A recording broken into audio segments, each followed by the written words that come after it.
தேவனுக்கே மகிமை உண்டாவதாக.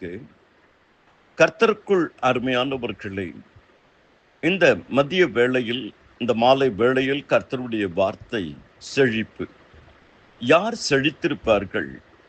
எப்பேற்பட்டவர்கள் செழித்திருப்பார்கள்? செழிப்பை விரும்பாதவர்கள் யாரும் இருக்க மாட்டார்கள். நாம் அனுபவிக்கிறதற்கு சகலவிதமான நன்மைகளை சம்பூர்ணமாய் கொடுக்கிற ஜீவனுள்ள தேவன் மேல் நம்பிக்கை வைக்கவும். நீதிமொழிகள் 28:25 சொல்லுகிறது, கர்த்தரை நம்புகிறவனோ செழிப்பான். கர்த்தர் மேல் நம்பிக்கையாய் இருக்கிறவன் செழிப்பான். எரேமியா 17:7-8 அவ்வாறு சொல்லுகிறது.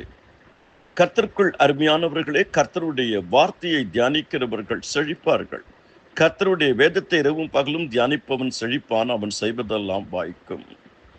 நீதிமான்கள் செழிப்பாய் இருப்பார்கள். நீதிமான் பனையைப் போல செழித்து லீபனோனிலுள்ள கேதுருவை போல வளருவான். சங்கீதம் 92:12. கர்த்தருடைய ஆலயத்தில் நாட்டப்பட்டவர்கள் செழித்திருப்பார்கள்.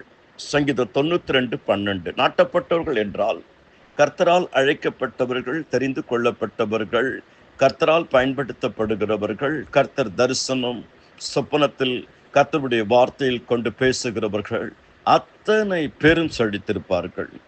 உதார குணமுள்ள ஆத்துமா செழிக்கும். தண்ணீர் பாய்ச்சுகிறவனுக்கு தண்ணீர் பாய்ச்சப்படும். கருணை கண்ணன் ஆசீர்வதிக்கப்படுவான். ஏழைக்கு இறங்குகிறவன் கர்த்தருக்கு கடன் கொடுக்கிறான். கர்த்தர் நிச்சயம் அவனை செழிப்பில் நடத்துவார். நீதிமொழிகள் 11:25.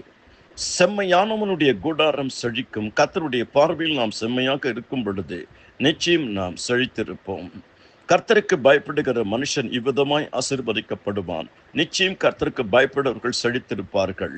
நீதிமொழிகள் 14:11, சங்கீதம் 128, சங்கீதம் 112. இந்த வசனங்களை எல்லாம் தியானியுங்கள். நிச்சயம் கர்த்தர் நம்மை செழிப்பில் நடத்துவார். கர்த்தரின் ஆசீர்வாதம் ஐஸ்வர்யத்தை தரும். கர்த்தருடைய செழிப்பு நமக்கு நல்வாழ்வை தரும். அதனோடு அவர் வேதனையை கூட்டார். கர்த்தரை நம்பியிருக்கிறவனையோ கிருபை சூழ்ந்து கொள்ளும். உங்கள் யாவருக்காகவும் ஜெபித்திருக்கிறேன். தொடர்ந்து ஜெபித்து வருவேன். கர்த்தர் ஆசீர்வதிப்பார். ஆமேன், ஆமேன்.